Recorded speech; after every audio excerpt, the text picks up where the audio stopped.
we still believe. Only fools in SAFC.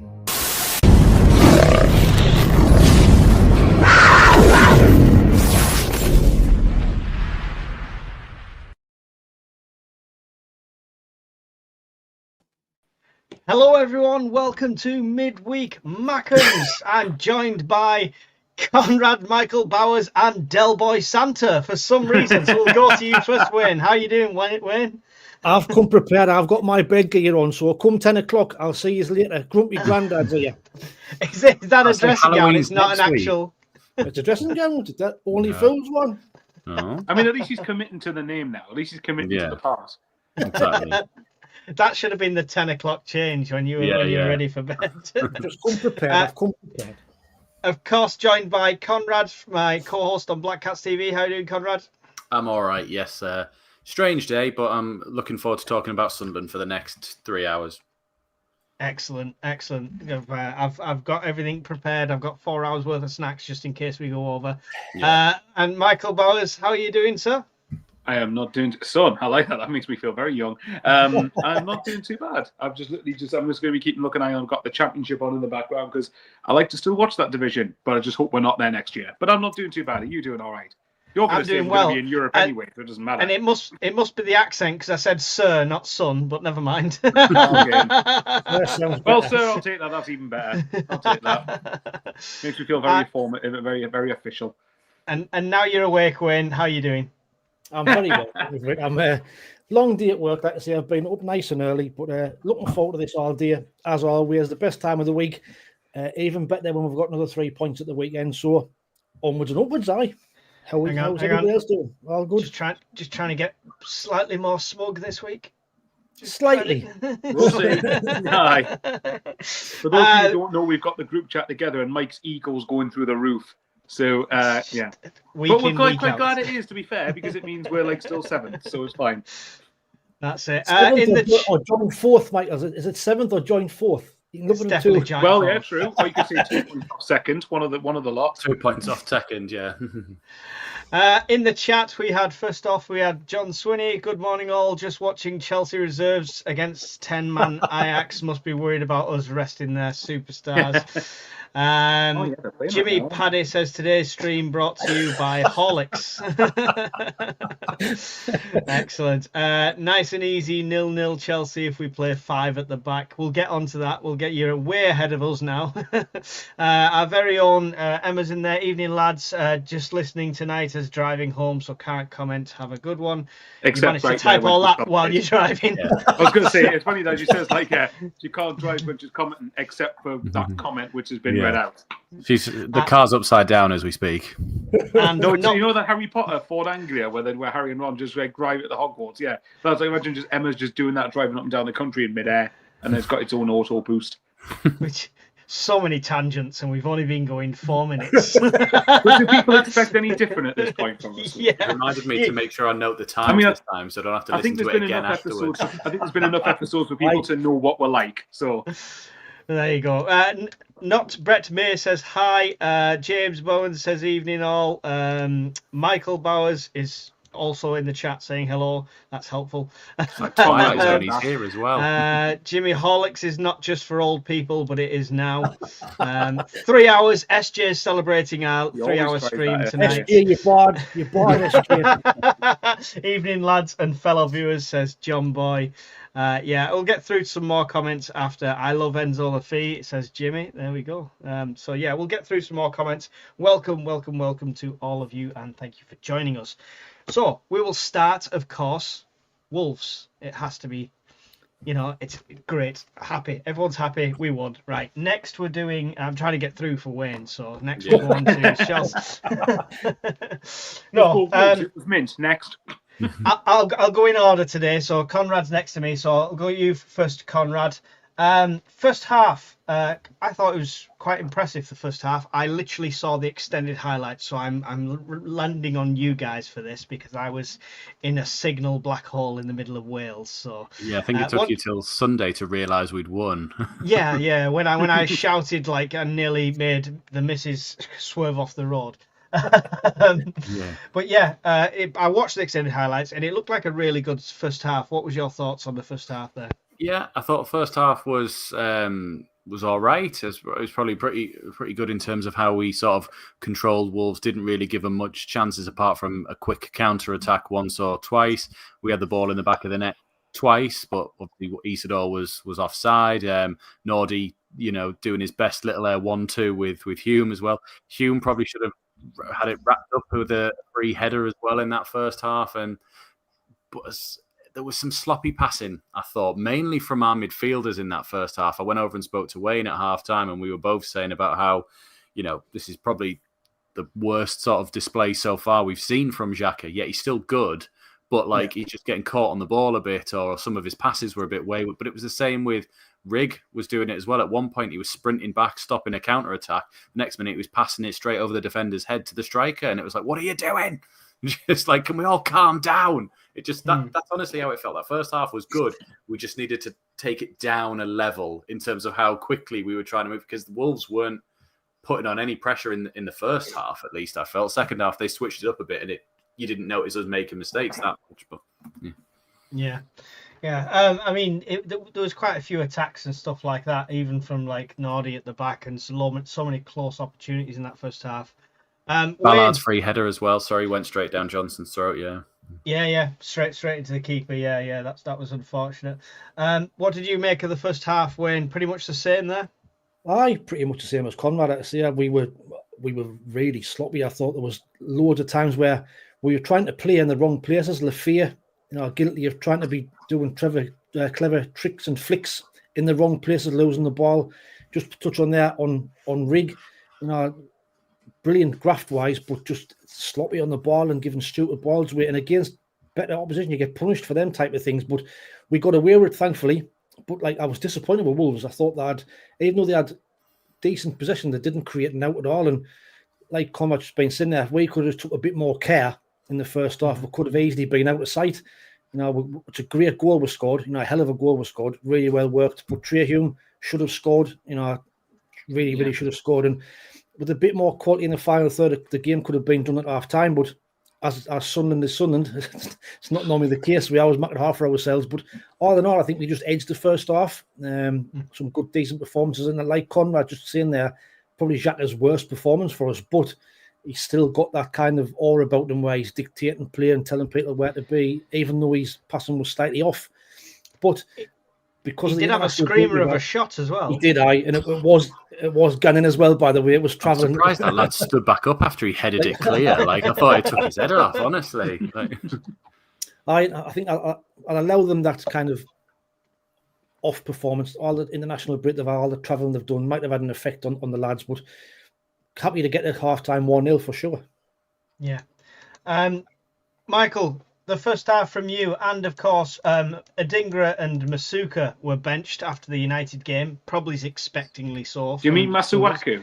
Masuka? Is that our new signing? I was going to say, is this like some version of them? Are you combining Masuaku with Mufasa from The Lion King? Listen, I've had 14 hours sleep in 4 days. Leave me alone. Yes, you know who I meant. No, you're just going to go Masuaku. Simba. They were benched, obviously, after the United game. I think we half expected that anyway. Were you expecting Rig to start? And what did you think of that second half? First half? Well, I was going to say I can segue on to both if you want to try and make it a bit quicker so we can get these topics done before Wayne has to go to bed. If I'm looking at the first, I'm not going to let that joke go. If I'm looking at the first, I actually have a slightly different opinion to Wayne and Conrad. I think the first half an hour we were really good. I thought the first opening 30 minutes, I thought we penned Wolves in. I thought we actually played. I would argue it's probably among some of the best attacking football I've seen play. There you go. He's stealing it from me, James. But there you go. I love it. No, I thought the first half an hour. I thought some of the passing was good. I thought the attacking intensity was really good, and it wasn't just attacking for the sake of attacking. There actually was purpose to it. And like you guys have touched on, I felt for Isidore because I think he was marginally offside, but was offside. So, and originally when I looked at the match of the day highlights or the replays back, I wasn't initially convinced he was off. But I looked at it again. You can see like just the way that the lines are on the pitch and everything. There's a bit more distance between the lad who's playing Isidore offside as opposed to Isidore. So I can understand why that was disallowed. critical. I'm critical of Sam Johnson for the goal. I think he should have probably saved it, but the movement beforehand was really good, and I guess you just couldn't really bank on the fact you've got our two fullbacks combining for the first goal. So it was really good. But honestly, I felt the first half an hour we were good value for the lead. I thought that, like I think Wayne said, he had the Hume effort, which was, he heads against the post. I think personally he should score, but that's maybe easy to say as an armchair fan. I have no idea. Funny, I'm sitting in an armchair. Actually, that's quite weird now I've said that. But we'll ignore that. Either way, look, I think, but we were definitely worthy of the lead, and I think we were worthy of the lead at half time. But I did think as we started to get a couple of sloppy passes going, that brought Wolves back into it too much for my liking. And look, I'm not naive to the fact Wolves were going to have chances, and we'll get onto the second half in a minute. But, although they're bottom, they've still got the quality that's better than most teams were going to fit, than most teams you could face in, say, the Championship, for example. So I'm aware of the fact that, look, to some degree, we probably got a bit fortunate that Wolves, particularly second half, didn't take their chances. But at the same time, in the first at half time, I thought we were well worth the lead. And then I don't know, Mike wants to talk on the second half, but I can segue onto it to speed things up a bit. I think the second half, the one thing I'm critical of, and don't get me wrong, it's a great win, and it was really important. I think I said prior to Wolves, and I think you all agreed with me, that Man United away is not what's going to define our season. It's Wolves at home. It's games like that are going to do it. West Ham at home, Brentford at home, for example. Games like that are what's going to define how much of a chance we have of staying up. The one thing I would say, second half, I felt our ball retention was really poor. And I felt like a lot of the time, and I don't know whether it was nervousness. I don't know whether it was we were too eager to try and get the second goal and kill the game off. And as such, we then became sloppy with our passing. I don't know what it was, but the amount of time. But the other thing is, and the amount of time, and to be fair, it worked in the end. But the amount of times we insisted on playing out from the back and inviting Wolves onto us, I felt like I was aging about 10 years watching it. I'm just going, just lump it! Like, that's why I was shouting constantly in the ground, because you know what happens eventually if you keep on inviting pressure and playing out from the back. I was convinced Wolves were going to score.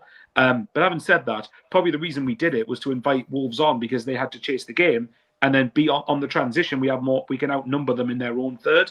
So I don't know, but look, overall, and obviously the comedy own goal was just about time we get something like that going our way for a change. But no, first half really good. I think overall, second half we obviously could have been better, but the 3 points is what matters. Yeah. Just what a finish by Isidore for the goal, mind. And I was offside, but he didn't know that. And what a finish it was, mind. Great. Shows confidence, doesn't it? Yeah. And it was without a doubt as well. We've got it up there, so you can see there whether you're going off parts of the body, the feet, or anything, he's going to be offside no matter what you're looking at there. So it was a clear offside. But I did before we went on the second half, but we've already gone, so we're going to track back for 1 second. My fault for that. It's okay. The goal in the first half, Nordi and Hume teaming up really well for the goal. Should the keeper have done better, Conrad? I don't know. I think he was anticipating it was going to go on a side of him, and Nordi, I don't know if he intentionally did it, but he put it almost straight at him through, and it just sort of pinged around his legs and sort of. I honestly thought from my seat when it was sort of goes through, he's going to clatter into the back of the goalie trying to stop, and they're going to give a foul before the ball crosses the line and say, "Oh, he could have got there," but he sort of did well to sort of stay back off of it. But I probably think and honestly, I'm at the moment where I might be on a bit of a hype train here, and I might be thinking a bit too far, but I think Nordi might be the best Sunderland player I've ever seen in my life. Wow, bold! Just because of honestly, you could play. He's like a utility man, but like a Champions League level one. He's like against Villa. He's volleying crosses with the outside of his foot to Alderete to hit the bar. Here he's doing pirouettes to escape players and sort of pass it down the line. And then he's doing long throw-ins every time, finding someone. And he's having shots from distance, 1-2s into the box with people. It's like, why are you playing for us? It's amazing. You shouldn't be, but honestly, it's very early praise. But I love him so far. But he probably should have done a better finish. The running he did for the shot that he didn't score was a wide open space that he just literally saw and found in seconds. Exactly. He's just switched on so quickly to the ball move. Like you can tell him and Xhaka are this different level of player when stuff happens. They're just on it quickly. And, it might be, like I say, really early to say it, but honestly, even through my years of supporting them when they're in the Premier League in the early 2000s, I think Nordi's clearly one of the best players we've ever had. So another podcast where Conrad's just slapped it on the table. Yeah, Wayne, exactly. are you going to back up his comments there? What did you think? Or do you think the keeper should have done a bit better there? I think the keeper should have saved it. I mean, from We nearly tried to buy this keeper, didn't we? I got to say, we were linked with him in the summer and we didn't get him. But I think he should have saved it, to be fair. And that was straight at him, probably close distance, but he should be saving that. If that's Roofs, let's that in. We're slating him out, to be fair. You know, we're going to say he should have saved it. But it was I've just touched on a really, really, really well worked goal. The 1-2, the movement. Enzo Olafia to start off with a Cruyff turn was class into Hume. But Nordi, just to batter what Conrad said, what a signing. Well, from £9.5 million. It was Enzo into Nordi to Hume, and Hume back to Nordi. Right. Yeah, so he's instrumental in all part. He was the assist of the assister to his own goal. Well put. But I think the keeper was poor. He should have saved it for me. Yeah. So second half then, Conrad, your best friend came close yet again with an outside of the foot shot. I was like, which one? I've just talked about Nordi, but I get you now, right? With you. And obviously the changes and stuff, Talby on for Traore and stuff like that. What did you make of the second half? Second half, I agree with Michael said before. I think we became a bit more cagey, a bit more nervous maybe, and that sort of bled into the sloppiness of how we were playing. I think, like I said in the first half, it just seemed a bit too eager to almost like, right, do this, do that, let's just go from here. And we actually had a bit more time than we thought. I thought Traore was really poor in the second half at even just trying to get the ball out. So every time they gave it to him, he felt like he was losing it or getting pushed over by a gust of wind. It was really poor to watch. And, you know, I'm sitting there speaking to everyone around me going, how is Talby not starting this game? He must be fuming that he's behind Traore. And yet when he came on and they put him on the left-hand side, what a fucking player Talby is, by the way, on that left-hand side. And even for the goal, I know Gertrude sort of wins it for him and they all charge forward, but the speed he's running at to try and keep that attack going and make sure they don't catch up, holds off his man. It's not a great ball into Enzo, but it's enough to make the defender make that decision that I've got to do something here and put it into his own net, which is his second assist of the season, by the way, for Talby. So he's getting there. But honestly, was it for Enzo? Was it going through? I thought it was a bit going long for Mayenda. I thought that's for the ball he was trying to play. I thought he was trying to get into Mayenda. I couldn't remember who was. I will say though, not long after that, Mayenda had a chance where he ran like a Bristol City run, where he ran from his own penalty box all the way through. Never pulled the trigger. Yeah, he didn't shoot. This is, I think, at least Easterdoy, he's offside. He shot and scored. Like, he was offside. But I was just sitting there with Mayenda going. When he was running through, I was going, if he scores, I'll never hear the end of this. If he scores, I'll never hear the end of this. But I wanted him to score. But when he went wide, I was like, there was a little bit of me that went, pass it. Oh, you fucked it. There we are. I'm still doing all right. But Mayenda probably should have at least tested the keeper on his one as well. But it was great to see how quickly we were countering in the 90th minute rather than doing this type of play from 50 onwards. Because between 55 to about 75, I felt like there was little bits of old Sunderland falling in there. And I went, they're going to score here. They're going to get a chance and they're going to get something. I backed us to get another, but it just felt like, this is coming. It's going to happen soon. Yeah. Even like I say, even at 90 minutes and stuff like that, it wasn't just Talby. All of our team were keeping pace. The speed of that going forward, Wayne, that's really good to see. I think other teams should be frightened of a counter-attacking ability now. What did you think of the second half? That's what we've got now in our locker, haven't we? We've got the fast players and fast wingers that can hurt teams, but the second half was just nervy altogether. Like I say, we were just really, really poor. Whether we come down to their level, I mean, I know they had a lot of the ball and dominated the ball, but Roofs had one save to make in the whole game. Their final ball was shocking. I think it might just be a case of, like we were saying, a bit too eager to try and get that second goal, and we just played everything 100 miles an hour, and we just couldn't settle things down, which is surprising when you've got Jacko in the side to try and not calm things down. But the subs probably help. See, I think Talby was class when he come on again, and every time he's come on, he's done really well. I don't want to class him as a super sub. For me, he should be starting ahead of Traore, because Traore, I didn't rate him at all. I know it's only early doors, but he looks really lightweight. He looks easily pushed off the ball. His decision making's poor, and he doesn't even look as he got. I always thought he had pace, but he couldn't get past the man on Saturday either. So judgment's out on him. Too early to judge really till we see, but I think Talby has got a case, depending on what formation we play, which we'll probably touch on in a bit at the weekend. But Talby has got to come into the equation. But overall, a very, very nervy second half. And I was like Conrad, I would say them nicking a goal. They didn't get one, thankfully, and we got the killer blow in the 90th minute, which killed the game off. And it was like a collective sigh of relief from the whole stadium, I think, when that went in. A laugh and a sigh of relief as well. It was like, hey, oh, thank God for that. Do you know my experience of the second goal, funny enough, was because I think I said this in the I can't remember if I put it to you in the group chat, but I remember that I was desperate to go to the loo anyway for a wee. So I went down. I thought, right, I'm going to just manifest Sunderland just holding out. I know it makes absolutely no sense, but I thought, right, I'll go.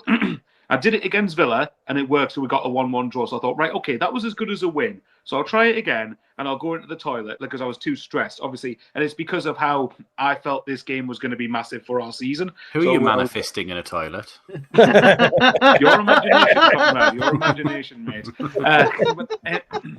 When I was actually in the loo, and obviously I was doing what you need to do, and then I heard a cheer, and at first I heard a sort of a cheer to go forward. Then it got louder. I thought, hang on, we've got a great chance here. And then I heard a few people shout, "Get in!" I was like, God's sake, I've missed it. But I'd much rather that than us get the win. But I have seen it back. And I think you're right. Just quickly on the Talby thing, I think off the bench, I think he's going to be a real asset in terms of the pace off the bench. And I think, although I actually can't, not to go ahead too much, but I can see him starting against Chelsea because of the off the ball work rate he'll provide. Because we're going to meet without the ball a lot. And what was quite interesting is, I don't know what you think, I think there was a little bit more pressure on Sunderland to not dictate the game, but to have more of the ball and be on the front foot more. Whereas we're kind of wanting teams to come onto us and have us be on the transition. But now, like I said, either way, you kind of complain with it. I will say, even looking back to Man United, Mayenda and Talby both coming off the bench and having the impacts you want, driving us forward quickly. And like we said in the previous ones, Mayenda had those one chance against Man United where he should have passed to Hume, and the other one where he had the effort, yeah. Where it's a bit like, right, this is good. This is what you want off the bench, this sheer pace of them coming on. Isidor's no slouch as well, whichever way around that goes, Mike. But still, that exactly that chance he had at the end and exactly what Talby did to get the second goal is exactly why we sort of bring them on when everyone's getting tired chasing the game and we're like, bang, off we go up the pitch with them.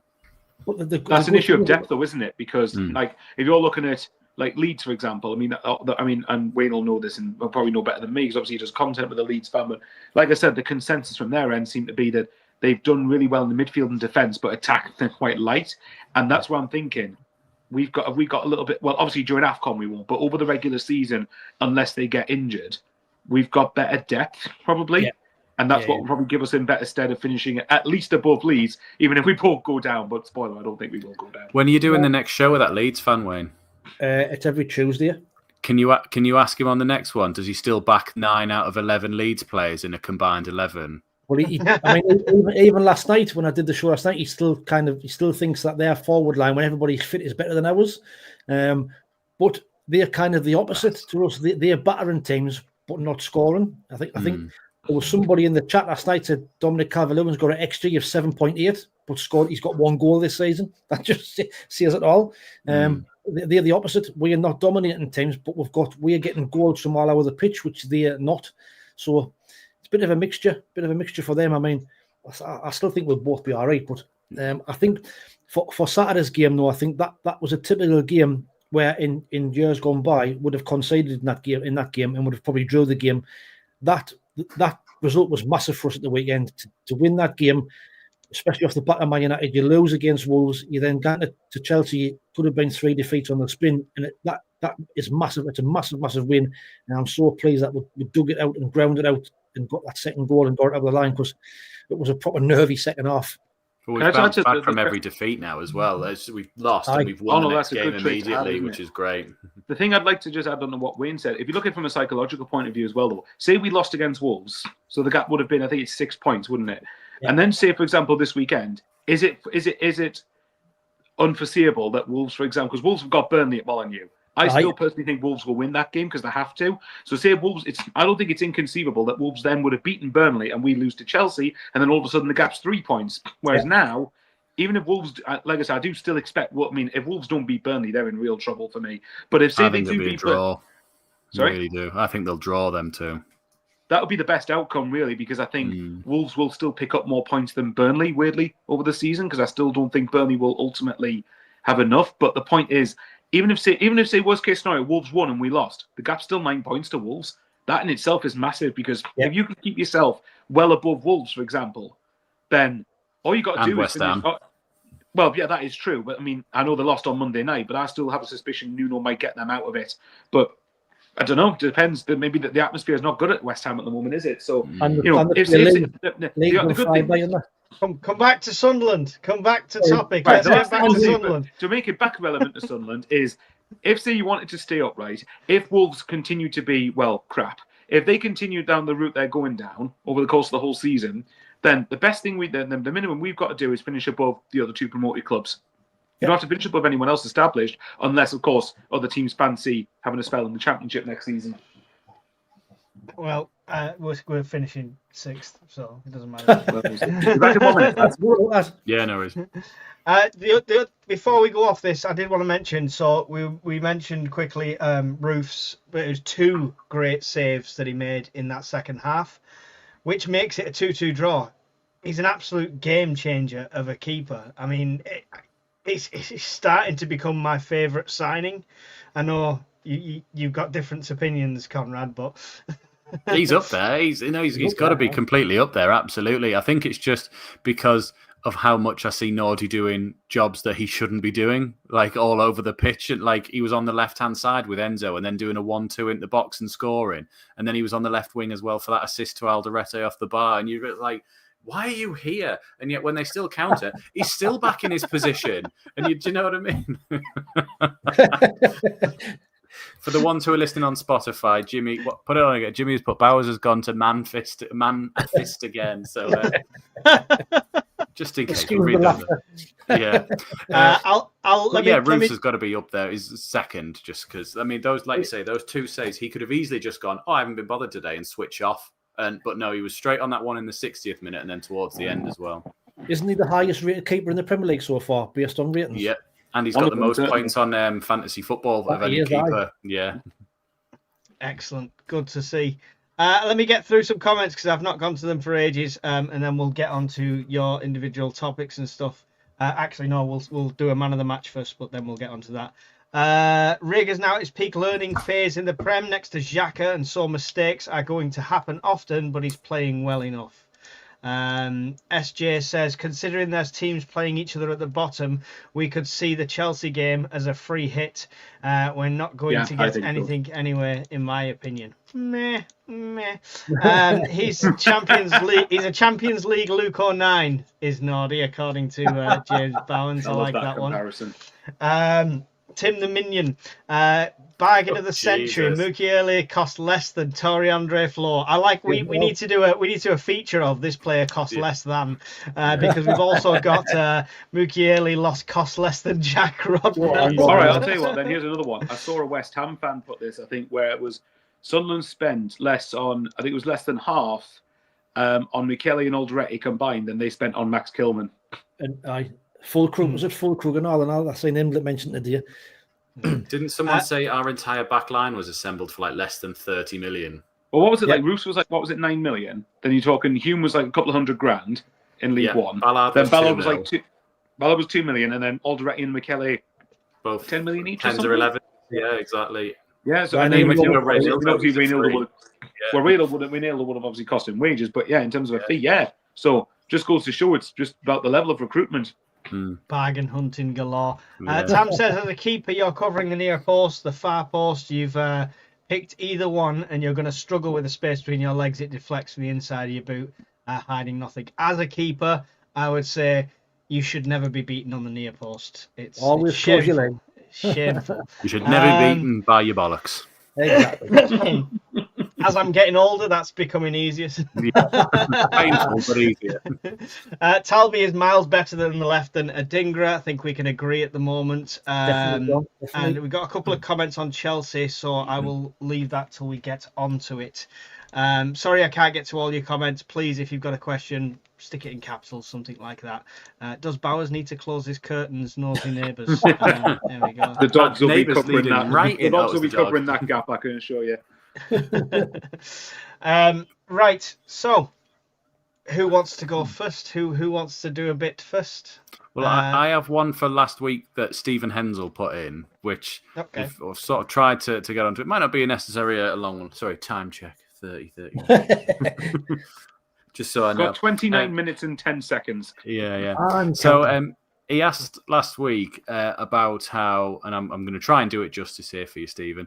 It was about how almost where have all our fans come from this season? Because Stephen and myself, Wayne, Michael, we all had season tickets throughout the League One years, when you were sitting there with 30k in the stadium, maybe less on certain days, even in the Championship, 35s, maybe 40s. And Stephen finds it difficult to get tickets now, nigh on impossible, because all the fair weather, he didn't say that I'm adding this, fair weather supporters have turned back up to watch the Premier League glory days back at the Stadium of Light. So his question was simply, should he be annoyed at that? Because he's sort of put up with all this throughout League One, supporting us and what have you like that, because he could get tickets, get them for his family. And now we're sort of almost in that position where everyone's come back because the good times are back at Sunderland, and he's sort of having to suffer that. And there'll be potentially lots of other fans who are in the same boat who've done that. So that was his question, really. I mean, isn't that the whole idea behind the points system of how many games you attend and you rack up points, so you got priority over tickets? Isn't that supposed to combat that home game?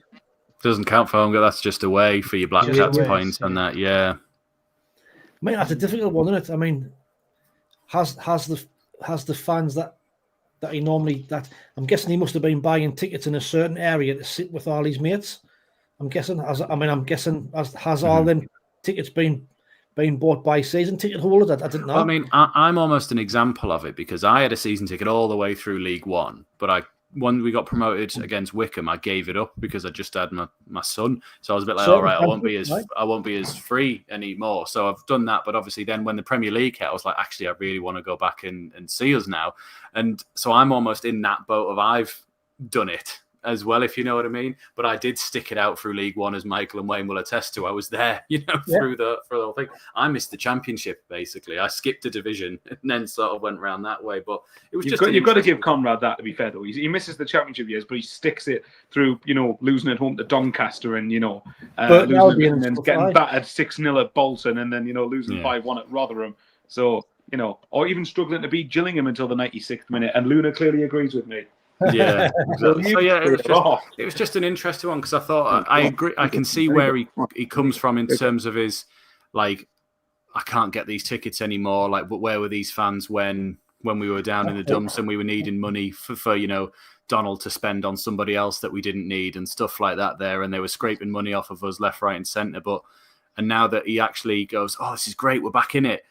And he can't even get himself into it. There's no like ballot system, almost like they have up the road and other clubs and stuff like that, where it's like, well, actually, you can be a member and we'll put your name in a hat rather than just first come, first serve for anybody. I mean, judging by the chat there, I mean, you can see Emma's put comments in there and Leighton as well, and that's right. I mean, you were always going to get that. You're always going to get fans jump on the bandwagon a little bit of sign of success, which is unfair. I know, but you're not really jumping on the bandwagon, Conrad. You were there in League One days. These people have probably I was streaming it for 3 years in the Championship. I just didn't go. They've probably never beaten a game for however many years, and because Premier League's back, they've shelled out for a season ticket. So I didn't know. It's a difficult one. I can definitely see his point. I'll be pissed off. I'd be annoyed if you've been regularly getting tickets in the same spots week in, week out and watching the shit that we've been watching, to suddenly all of a sudden kind of get in the ground. Are you going to be annoyed? If we're getting one of the highest attendance when we're in the Championship, if we're selling out the Stadium of Light every game in the Premier League, is it time for expansion? That's the plan, isn't it?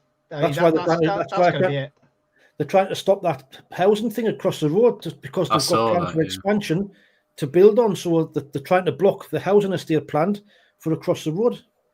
I saw. I crossed Regular Bridge, I should say, on the weekend. I didn't realise they'd built that big sort of tunnel down to the riverside as well. That's going to be there for fans to get out as well. Because honestly, getting out of St Mary's car park was a piece of piss this week, because half the fans went off the other way, and then it was like all that bit sort of caged off. and you're a bit like, this is going to be great if they get this whole area set up around the stadium. Then they can do whatever they like. They can extend the south stand. They can extend, round. It's going to be bigger. It's going to be better. I think it has to be. They're doing a lot. When we qualify for Europe, Mike, we'll have to expand the stadium, won't we? Absolutely. Have to. Maybe we can just flatten the Great, rope. dog picks then to get a squeaky toy out. Yeah. He doesn't have the football. Go on. How's that? What's that dog doing to that hamster? Manifest again. This dog's bloody great with that timing, honestly. Well, I've lost one. So to answer Philip's question, who let the dogs out? I have no idea. We can flatten the Roker area and move the stadium back there again and make it bigger. Good old dear. Right. Yeah. So, is that answered your question, Conrad? Yeah. That's fine. That was the one. Yeah, absolutely. It's just quite weird. Just to add on to it, I think I can understand to some degree why a lot of fans stayed away in the League One days, because it's the lowest we've ever been in our history. We're playing, and again, with all due respect to these teams, but you're talking like Accrington, Cheltenham, Wimbledon, Gillingham, and MK Dons or Rotherham United. I mean, it's teams like Burton Albion, teams like that. So obviously that is where we were, and obviously to some degree, yeah, I agree. You stick with your club through thick and thin, but I can get it in League One because bear in mind that was off the back of constantly just accepting 17th in the Premier League, not trying to do any better, and then just the casual nature of the back-to-back relegations and the way in which it happened. Some people simply would have just had enough, and I can get it then. I don't personally get it when we were in the Championship, though, because in the Championship, what was it, for 2.5 of the 3 seasons we were there? We were competing right near the top of the league, weren't we? Yeah, absolutely. So to me, in League One, I kind of got it. In the Championship, I think more fans could have. And again, I do stress that obviously everyone's circumstances is individual. There's a lot of different circumstances around whether it's got the time, whether it's like Luna. I swear to God, if you squeak that now, Luna, come here. Luna, come here. I've opened the window. Jump. Yeah, I know. Does anyone want to take a dog? Take a dog that picks now to do a bloody squeaky toy. Right, to finish my point quickly before she ends up going on a squeakathon. Anyway, no, but League One, I got it. 2.5 years in the Championship. Out of the 3, we were at the top. So I feel like for me, we should have been selling that stadium out in the Championship, in my opinion. But having said that, if people had the time and the money and they didn't go, then it's like I can see why Stephen's annoyed at that. They're coming back now. Circumstance. Everybody will give up the ticket for whatever reason they wanted to, but it is you can see both sides of the argument, but I can see Stephen why he's frustrated, and I'd be the same. I would be, because there will be some of our fans that didn't. There will be some of our fans that didn't go just because we weren't in the Premier League, and that's right. That's where I'd get frustrated, because I'm like, well, I just think a ballot system would probably be better than just general sale, where it's like you do those things where you sell memberships and they go, right, how many people have we got in? Right, this is the sort of one, they do a draw for it almost. I don't live near the stadium and I don't get to go to many games. That rules me out completely for every single game, though, if it's a ballot system, right? Well, no, not necessarily. You could win one, but then you'd have to put yourself, I'm in this. And then if they went, yep, it's you've got a ticket, that's when you'd have to go, right, I've got to fucking go now because they've given it to me. Maybe a small allocation for something like that. I know they have fixed allocations for like supporters groups and stuff like that, so there's no reason they couldn't do that. So, yeah. I mean, that's his inroad as well. If you can't get tickets, join your local supporters group. Often they've got people on there that don't go to certain games, and there's tickets available that you wouldn't usually see. So it's a good inroad if you've not got any other way. I'm part of the Manchester one, so I get messages all the time if there's anything available. Cool. Well, that answers the question. The other question, my other question is to Michael Bowers. What's a squeakathon? It sounds like an extra you pay for on a Prague stag do. It is. I'll leave that like a man fist again. I will see a squeakathon is an Alvin and the Chipmunks movie marathon. All right. I've just decided that. Movie references tonight, Bowers. I like Excellent. it. Excellent. Do you have The a best question? reference is still at the start. Hello there. Do you have a question or a point for the panel, Michael? Yeah. Does everyone else have squeaky dog toys? Yeah. yes. Okay then. No. Well, my question's kind of related to the next few games, so I don't know if you wanted to segue into that and ask Wayne first if he's got one. Wayne's got an activity for us, so we'll go on to that. Yeah, there we go. We'll do that as well. Similar to last week, I hope nobody's been Googling thinking of what the theme's going to be. So I've got here. Is it Sunderland? 12 players, again, who've played for both Chelsea and Sunderland. How many can you get? 2 of them you'll probably not get, or 3 of them you might possibly not get. Marcus Alonso. Yeah. Torre Andre Flo. Yeah. Mark Guiu. Yes.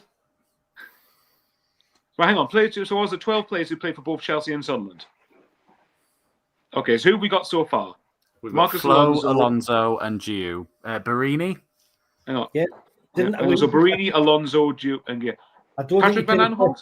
Did he play the first team game for Chelsea, Barini? Did he play for them in the first team? Oh, I don't know. I think he was academy, maybe. Let me double check that. Oh, right, Ian Brown with a great shout. Wayne Bridge. Cracking. And Emerson Tom's a good one as well. Wayne Bridge played for Chelsea. Goodness me. Yeah, he went there to Man City. That's when he was beating the John Terry, wasn't it? When he was... Yeah. Oh, right, hang on. Let me just Google it. Jimmy, you really annoyed me, Jimmy. Papi Dillabodji. Oh, that's just tragic, that. Oh, I feel sick. Conrad, I'll tell you what, we'll move on from this topic. Hang on, let me just Google it. Players who played for Sunderland and Chelsea. There's actually some of them, I didn't have them on my list. Like them ones, I didn't have them on. But Gareth Hall on my list. Gareth Hall, yeah, they're saying. Clive Walker, Class 1. Robin Hood, not the Robin Hood, I assume. Otherwise, that's really obvious. Said Barini did play in the first team for Chelsea. Did he? Yeah. So he mustn't have played in the first team for us. Did we put Van Aanholt in there? Yeah. Yes, Van Aanholt, yeah. So how many have we got so far then? Traore not in there, like 2013, says Ian Brown. There's only one that is, but there's 3 that's on my list that hasn't been said yet, but 2 of them are really old and 1 was quite recent. Burstow. He's not on my list, but that's a good one. But yeah, he probably hasn't. Was he ever Chelsea first team? Yeah. Yeah, that's I mean, the only way he'd be with Chelsea's first team is if we were playing a League 2 team in the cup. We had someone random on loan one season, and he was shite. He was absolutely shite. Tal Ben Haim's one. He's been mentioned. Good one. Oh, has he? Was someone we had on loan from Chelsea who was recent that was terrible? Burstow. Well, yeah, Burstow would fit that description. Yeah, but if this is right, according to this, he played for Chelsea between 2016 and 2022, and us on 2018 on loan. Now, I didn't know if that's correct because he was so that's the hang on. So does that mean he was with us the first League 1 year then? Yeah, because that was 18-19. Hang on.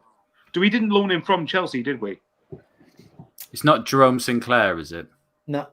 No, I wouldn't have thought it would be. I'm going to question them dates when we come. I don't know. Is it like did Keziah Sterling go to Tottenham from Chelsea and then end up loan for us? Clark Salter. It's got. Clark Salter, yeah. That was 17-18, yeah. No, but he was January. He was a January signing, so it was 2018. Zenden, that's who I was thinking of before. Zenden Chelsea. No, Clark Salter was shite, wasn't he? He was terrible. He loved the red card. And one was of 1967, which you never get that. Hang on. Sorry, when 1967? Yeah, and the other one was Porterfield era. Was it Porterfield? Pop Robson played for both. I know 1 or 2 players from them, but that's about it. The Clive Water one was a good shout. Clive Water one, he's got that one. Gareth Hall, he was shite now. Emerson Tom, did anybody mention him? Emerson Tom? Yeah. Yes, Tom was mentioned, yeah. And also you've got managers as well. Obviously, Poirier played and managed, and Porterfield played and managed as well. There you go. Not as good as last week, but I was touching it. Pop Robson played for everybody. I did. To be fair, I'm not going to write that down. That's going to be my default answer for any of these questions. Insert player name here. Played for everybody. Excellent. Yeah, that was. I think we rattled through them quite quick with a lot of help from the chats, but that was really good. I'm definitely chasing next week. It'll be something different. Yeah. So the question is, did people in the chat Google it? Yeah. I think what's coming out. So next week, we'll know how we're playing. It'll be like, I'll just Google the answers and have them written down. It will be changed. You need to find something that's ungoogleable. Ungoogleable. Ungoogleable. Right. Go on then, Michael. You said your question takes us on a segue into the Chelsea game, so it sort of does. Away. Well, what I was going to ask was, because I said before Wolves, what was it? Wolves, Chelsea, Everton, Arsenal. I personally wanted around 4 or 5 points. I think you could get 1 win in there, as long as you get maybe a draw or two. But for me, ideally, the win was Wolves. So now we've beaten Wolves. What would people's realistic expectations be points-wise between the next international break and now? So Chelsea, Everton, and Arsenal, basically. Spoiler, probably not. So get, I thought you were going to do there. I thought you actually said 10 points. I was like, I'm going to get 10 points for 3 games. Bonus point. Bonus point for being optimistic.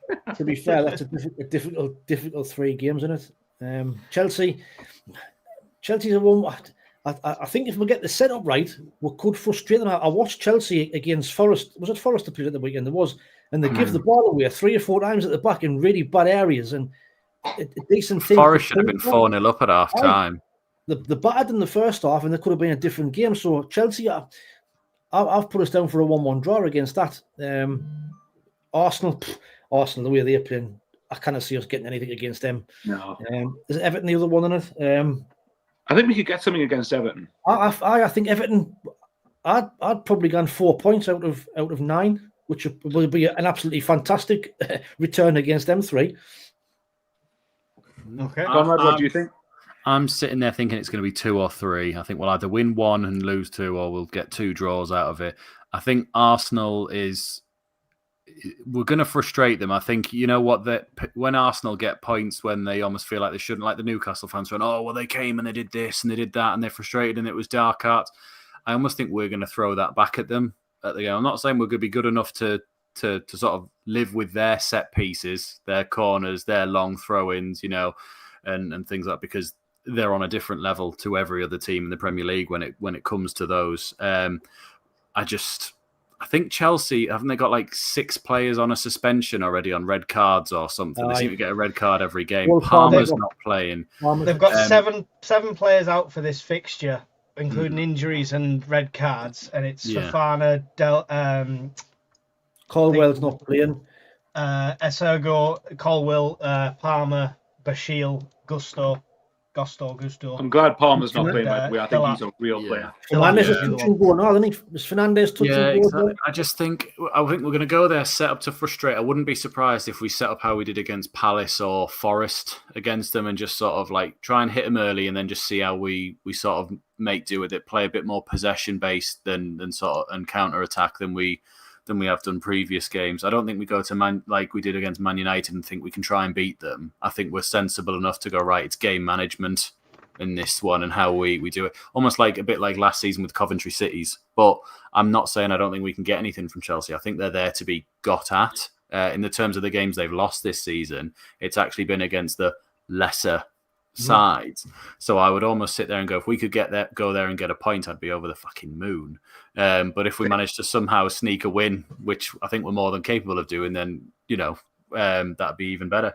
Everton, it depends, because it's the bloody thing where your former fucking manager and David Moyes comes back and is it the first time we've played him since he relegated us? I think it's it'll be the only time. Sure it is. Yeah, because he went to West Ham and that we never once played them there, did we? So I think it's the first time he'll be back in this stadium. And obviously Grealish is an absolute player, Dewsbury Hall is an absolute player, and Dye's an absolute player for them as well. So can all of them pick up 2 yellow cards this coming Premier League game? And injuries, then all be out for the Sunderland game? Just little ones, just keep them out. Just one. Yeah, we want you back to beat sides around us and Newcastle United. We want you to beat all of them, but just make sure you're out for Sunderland. Yeah, that's fine. And in my time, Everton have always been one of those teams that we never quite got a result against. I mean, I think I've said that before, and people listed off like several that we did, but I always only beat them once under Moyes, though, when they had Moyes the first time, didn't we? Yeah, exactly. It was just always one of those places we never went and got anything, and I don't remember beating them at home that much, apart from Sessegnon under Di Canio that time. In the 3-0 with Cody. But again, it was right at the end of the season when they were done, and it was never like this in the middle of it. So I'd like to think we continue the win at home, but again, another draw wouldn't be the end of the world. And then if you can get anything from Arsenal, it's a bonus. The thing is with Arsenal, though, I mean, Arsenal in years gone... Sorry, Mike. In years gone by, Arsenal struggled against the likes of us in the lower...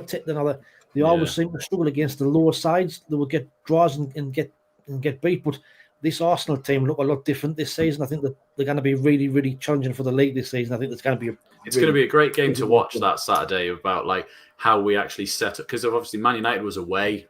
This is going to be like, this is the first time a big boy's come to our ground, and what are we going to do against them and set up that way. And like you say, we used to frustrate Arsenal and get some decent results off them in the past, but this isn't the same weak, floaty attacking midfielder Arsenal that it was, 10, 15 years ago. Yeah. This is a very, very strong, team. Declan Rice in the middle, Zubimendi, Odegaard, and then the 4 centre-backs across the back 4. And then they've even got like Lewis Skelly they can bring in, or Ben White as well. And then up front, Gyökeres and Saka and whoever they play on the left. It's just ridiculous. And Xhaka against his former team will be interesting.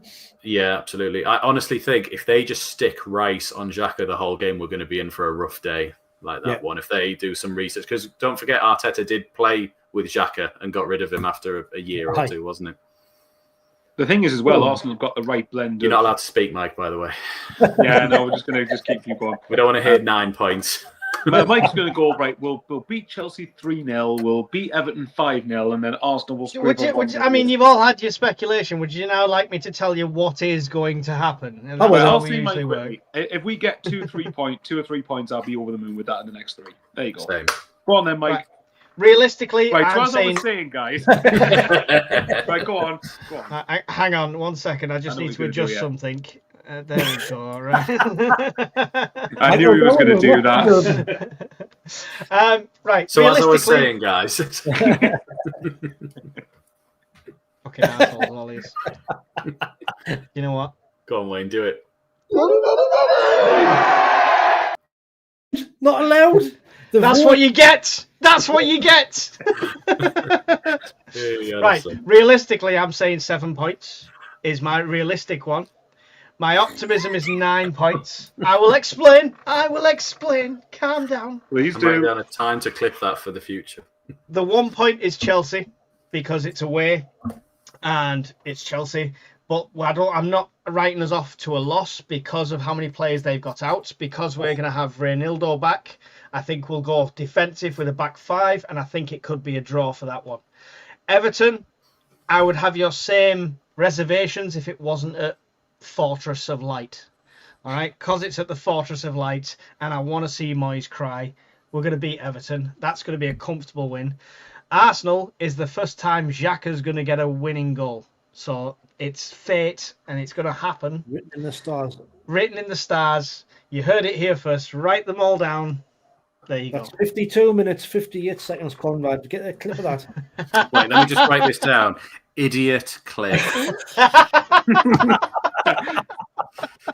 Yeah, 50, I'm looking forward to seeing Tria Hume against Grealish if Tria Hume's playing, because I guarantee first 5 minutes Hume's going to clatter him, which is what Grealish wants, to be fair. Xhaka will be key against Chelsea. Xhaka will want to beat his old team. I'm only going to click on the people that agree with me. There's not many. There's not many. No, I think I've hit you the limit of 2. Yeah. So hang on. So Mike genuinely thinks we're going to get 7 points. To that I say,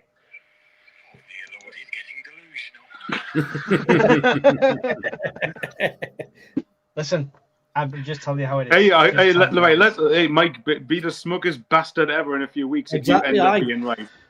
Oh yes. He's already becoming that now, but you become especially so.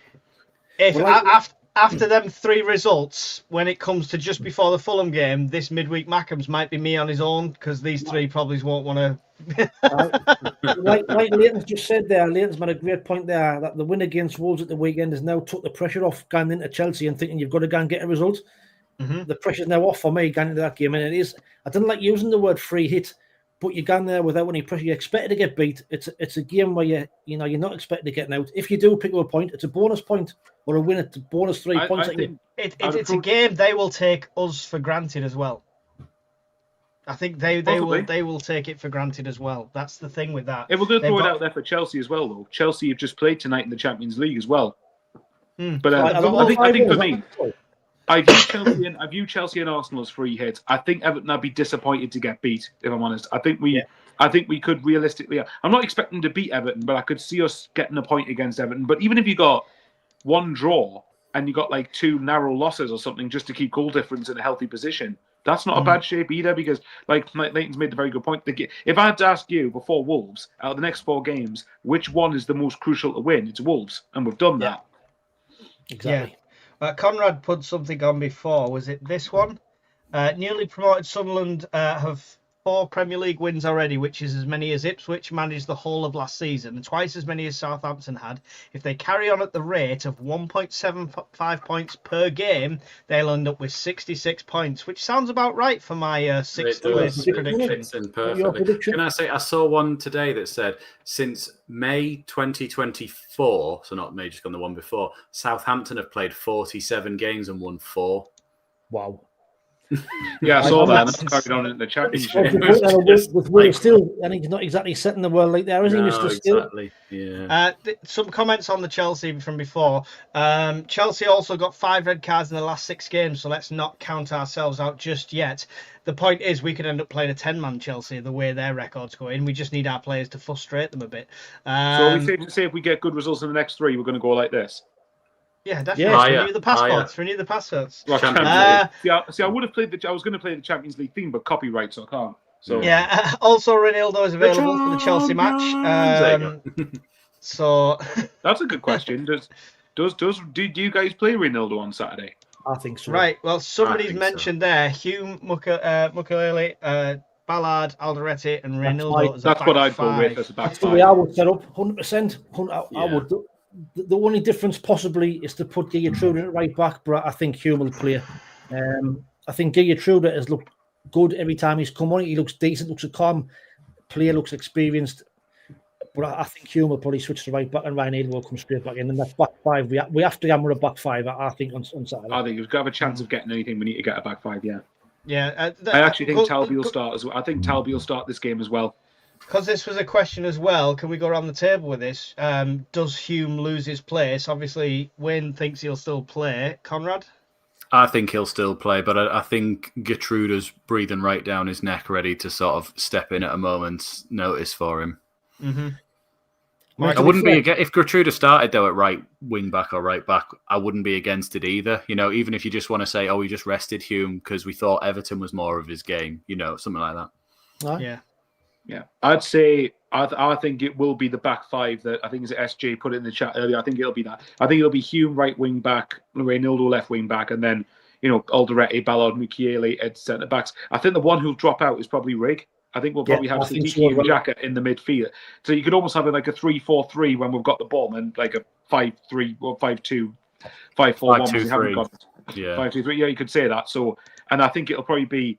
If I had to say, I think it would be so that back 5 mentioned Siddiqui, Xhaka in the middle, and I think it'll probably be Lefay and Talby alongside one of Isidore Mayenda. That's what I think the team will be on Saturday. Unless it's just me, I think you stick with Isidore just because I think he's a.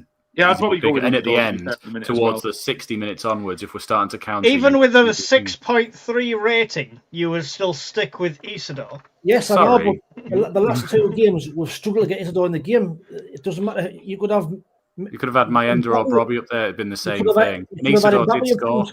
We didn't get him in the game. Let me play devil's advocate for a second. Could Mayenda have a case to start this game purely because Chelsea are going to be the ones on the front foot, and the best way we're going to hit them is transition. And Mayenda, although I really like Isidore, Mayenda might be slightly better on the transition than Isidore. I think Isidore's good on the good pace.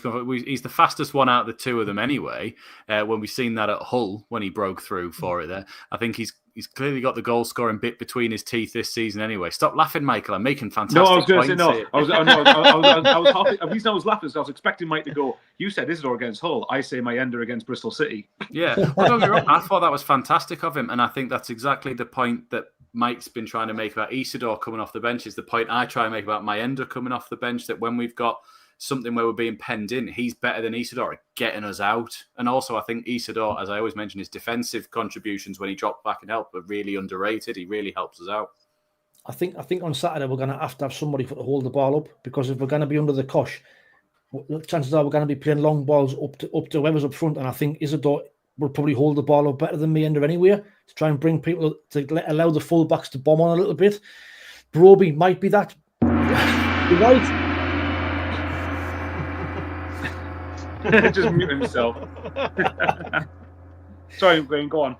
I'm just saying, I mean, there could be a case for Broby to start to hold the ball up, but out of the 3 of them, I would keep Isidore. I just think he's got that presence to hold the ball up better than the other two at this moment in time.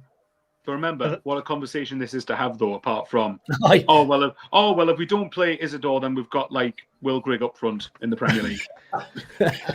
For those listening on Spotify or wherever we've got this at the moment, I've no idea. I'm not the technical person.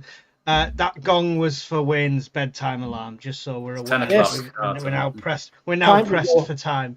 But we're going to go on and talk about the next 4 matches. So You mean us three are? Shall I do my game before he falls asleep? Go on, do your blind ranking before I shoot off. Yeah, exactly. So it was such a success last week that we've done it again. But I did follow Bowers' idea of League One strikers for Sunderland in the blind ranking. So again, I want you all in the This is going to be comments. funny at this. I want you all to put your comments in and where you put them. So it's again 1 to 10. You three have to communal decision. Same with the chat as well. So I'll start you off nice and quick with Aidan O'Brien. 10. Where does he go? 1 to 10. we're going straight in. Hang on, we've got to think who's worse first. Ian Brown has put all in 10 because they're pure shite. There's only probably really one or two good options at best here. Okay, right. You're saying 10. Let's play it I'm safe. trying to think he's not worse than Will Grigg, is he? So I'd probably. I was put going him to say the- no, and you'll find it hard to convince me that 7 or 8. O'Brien's worse than Grigg. Depends if Grigg's in the list. Well, we'll find out. Well, this is where Conrad can do his little evil smirk and just go like, I'm going to do use All all right. yeah. 8. I'd probably go 8, just because I don't think he played up front all that much. 8. As much. 8, Well, Las Conrad. Palmas Mackem's put 9. John Swinney's put 8 or 9. Sean has put 9. So. Can you remember- Four. can you This is remember- how good. Can you Remember his his shark interview when- celebration? His interview when he first signed for us. He lives to score goals. Fucking hell, didn't live very long, did he? So in 8. Hey, excuse in me, 8, don't you disrespect him? He got a hat trick against Blackpool, the Carabao Blackpool Cup, in the cup, aye. against the Number two. championship side. Yeah. Number 2, Nathan Broadhead. Oh, Oh, he was good, to be fair. he was good. He's got to be 3. You've got to be 2 or 3 for me. Aye, 3. I'm happy we need that. I'm just trying to think of who else could come next.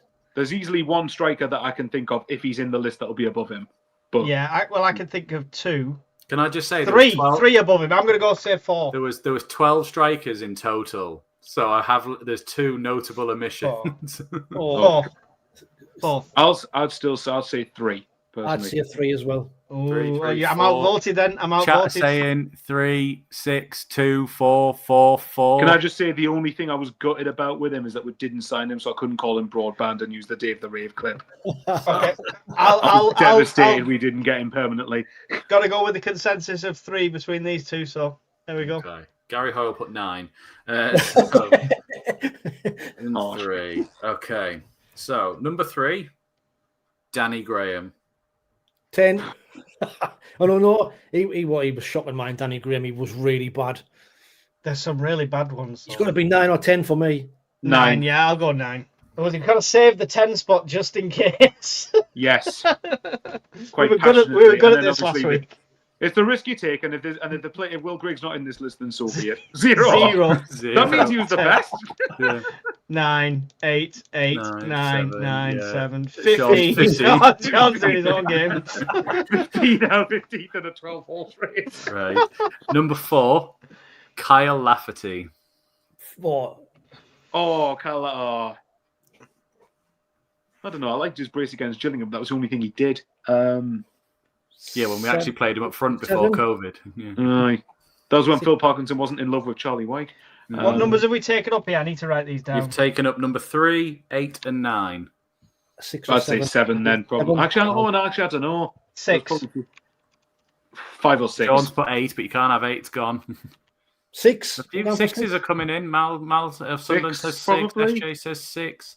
Andrew, I forgot he played for us. Go ahead, I actually, until you mentioned it.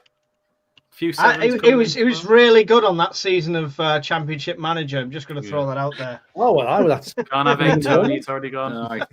The best thing about that is I remember the game he played and he scored twice in was because Mikkel Mandron ruined it. So If we'd have won that, we'd have been in the playoffs in the close. Do you know what the worst bit was? If we'd have beaten Gillingham and then guess what idiot went down to Bristol Rovers 3 days later? So yeah, me. So yeah, if we'd have won both of those games, we'd have gone up on points per game automatically there. And I was fuming when we found out. Oh wow, drop points against the Shite yet again, and that's why we don't go up. Brilliant. Ian Brown's put, don't forget Ashley Fletcher, keep 9 for him. But Ashley Fletcher was in the Championship. He didn't play for us in League One. I mean, you might as well have done, but you know. Yeah. Are we 6? 6.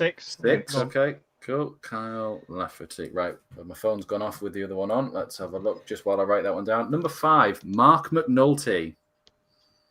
Fucking right when he was fit, he wasn't fit. Bearing in mind you've taken up 8 and 9, and if you're saving 10 for somebody else, so is 7 left? 7 is left. I'd say probably a 5. I've got a feeling Will Griggs not going to be in this list. Too obvious. Are we saying 10? Did Mark McNulty score for us? I don't remember. Yes, he did. He scored. Actually, I think he scored twice. I think he scored against Accrington, I want to say, in a 3-1 win. Yes, he did. You're right. Yeah. And then the other one was when he scored against Rotherham after, 37 seconds or something? Fair enough. Well done. Who? Exactly. Well, I tell you what, just for the fact he scored 2 decent goals, I'd just say 5, probably. Well, we've got 7 free still. Okay, Mark McNulty in at number 5. Number 6, Jerome Sinclair. And that's why I put Mark McNulty at 5, because I had a feeling there was going to be a couple of others that are going to be worse. Yeah. Sinclair 7 then. So you've only got 7 or 10 if you're going worse. I'm going to say 7 just because he had a decent goal against Peterborough on the turn when we had 10 men. So that's the only reason he's going 7. Jerome Sinclair. Fair enough. We've got 1, 2, 4, and 10. Yeah, 1, 2, 4, and 10. And to be honest, I don't think that's that bad with what's coming up here. I think you've got away with it again. Number 7, Ross Stewart. Number 1. Yeah, that is exactly what I hasn't mentioned number 1 before. Yeah, that's fair. Can I just say, by the way, Maja number 2. Can you imagine? I forgot about him. Snake. Okay, well, I was going to say with Ross Stewart though. Do you know the thing that really baffles me though? Considering how bad his injury record's been since, how the fuck did he not get injured during that promotion season? Not once. That is absolutely mind-boggling. We must have took especially good care of him that year. The consensus is 1. Sean 1, Tony 1, yeah, Robin Hood 1. Can we say 5 for Ross Stewart? That was before, I think. That's baffling. Sorry, Tony, I love you, but that is baffling. He's easily the best. Number 8, Josh Madger. 2. Bearing in mind him trying to force a move as well, he's still putting. It's not relevant. You've got to look at his play. You've got to if you're looking at how he game. played for us, it's a number 2. In fact, but he repeatedly had chances to sign a contract and refused to do it. So instead of telling his agent to bugger off and do one, but 2. It's got to be 2. Okay. 2. And who's left? 4 and 10. Are these both options that are going to give us PTSD? Yeah. Okay. Number 9, Will Grigg. 10. Yeah. Is Will genuinely question, right? Is Will Grigg the worst? On fire. Is Will Grigg the worst signing we've made that we spent money on a fee? Yes. When you think, I know Jack Rodwell did the end on, but they were in the Premier League. Will Grigg was in League One, then the league that he should have been scoring a boatloads of goals. And for me, it's got to be. It's got to be Will Grigg. Wasn't his attitude? No, he stank, didn't it? He pretty much admitted himself he didn't want to be here. Yeah, exactly. 1,000. 1.25. And then number 10, I was going to try and pull the rug out from under you, but I will stick with what I've got here. It's Charlie Wyke. Charlie Wyke. I was wanting to That's fair. That's fair at 4. Yeah, it's a weird one with Charlie Wyke. Well, first of all, I think we all agree. Thankfully, he's okay. Like he's actually because obviously with what happened to him when he was at Wigan. But these are easy, Conrad. These are easy. It was hard when you knew most of the players who'd played for us in that one. So next week I've got a midfielders one for us, but I could have had about 1,000 names in midfield, so you're not going to know who actually will be likely to be in that one. Whereas here, I was like, the only other 2 that I could have mentioned were Antoine Semenyo, Fletcher, who kind of played his way Championship, not League One, and Jaku. And it wasn't really a striker. He sort of played another one, Keziah Sterling. You didn't mention that. Sterling. He would have been. I thought Jaku was more of a winger, personally. Yeah, that's what I mean. And so Semenyo, really, it was sort of clutching up. But it's weird though. Charlie Wyke's a weird one though because the first 2 seasons I thought he was dog shit, really, really poor. He played well when there was no fans. I can't ignore no the fact fans that there. He was fantastic. Well, I was going to say, his last year here, what was he doing? The first place since Kevin Phillips to score 30 goals in a league season, even though you take the context of the level that they're playing at, but still. Mm-hmm. But thankfully, he's all right. You got away with that. Ross Stewart 1, Madger 2, Broadhead 3, Wyke 4, McNulty 5, Lafferty 6, Sinclair 7, O'Brien 8, Danny Graham 9, Grigg 10. I think that's a fair list. I'd have probably swapped Broadhead with Madger. Do you reckon? I think Broadhead would have been. I'd have probably had Wyke second just for that season. That pretty much carried us and not. But the only thing I would counter that with probably is the fact that if you swap in Broadhead with Wyke, the Broadhead's doing it at a much higher level now. You know what I mean, than Wyke was. But I can see the point you're making, to be fair. Why's the name gone out my head? Who was Madger's strike partner? A Sorrow from the Championship. Yeah, but he left right when we got. He left. Yeah, he left as soon as he got relegated. Was Watmore not League One? Well, then he's another winger, really, and to be honest, he could have been, but he was a winger and he was injured that much. I think he only played like 3 or 4 times for us in League One before he pissed off to Middlesbrough and Millwall. That's the thing. Can you even if you imagine someone like Broadhead, like what he could have done in that year in League One? I mean, we went up anyway, but if he hadn't been missing for most of the season, he still got 10 goals. Yeah, exactly. So next week, Premier League or just midfielders for Sunderland anyway. Right. On that note, chaps, it's my bedtime. Don't go yet. We need score prediction for Chelsea before you go. 1-1, I've already said. Chelsea 1, Sunderland 1. Okay. Michael? I'll say Chelsea 2, Sunderland 0. Ooh. I've just got a feeling that I think we will still lose. But again, I will say, but here's one for you to help rescue Mike from his heart attack. I did say we wouldn't beat Wolves and I was wrong. So just saying. There you go. Reverse psychology again. Conrad, score prediction? 0-0. 0-0, same as Andrew. Is it funny you said that just as you said a 0-0? Yeah. Stephen says 3-1, 2-0 to the lads. Okay, before Wayne has to go, we are going to end anyway. Thank you everyone for joining us. What's yours, Mike? My prediction is 7-0 Sunderland. 1-0. I'm going conservative. That's the first draw I've predicted this season. So don't forget, whichever stream you're watching on, all the streams are at the top. Black Cats TV, Only Fools and SAFC, and Michael Bowers 541. I always say that wrong. Thank you for you guys for having your time with us. Wayne, any final thoughts and goodbyes? Yeah, just like the same as always. Thanks everybody for watching and tuning in. The banter between these three is class. It's something we look forward to every week. And like I say, we're just as daft in the chat, in our own group chat, as we are on air. The comments that you are all putting in, it's class. Please, you're all loving the show. So keep on watching, keep on subscribing, keep on hyping if you can, and subscribe to the three of us. See you later. Excellent. Michael? Wayne said it all pretty much, but thanks again for another great episode. The banter between everyone is class. It keeps it going, and good to see that people, I think people are listening on Spotify and watching on YouTube on all of our channels. So keep going. Much appreciated. But thanks to these lads again for another great show. Conrad? Yeah, thanks everyone for watching. I think Mike will be doing a live stream of the Chelsea game on Saturday, so tune in for that one on our channel as well. And then, subscribe to everybody, hype and like and all that lovely stuff. And more than anything else, share it. Share it with your friends. Let people know we're quite new doing all this. Share all the channels and share what you're going to see on Midweek Mackems. Thanks, and everyone. Also stay to see this new outro. Yeah. Goodbye. Not just to extend the time until Wayne goes to bed. See you later. Got Conrad on the mic, got Bowers on the keys, got Wayne with the banter, and it's all about me. Midweek Mackems, your weekly dose of chaos.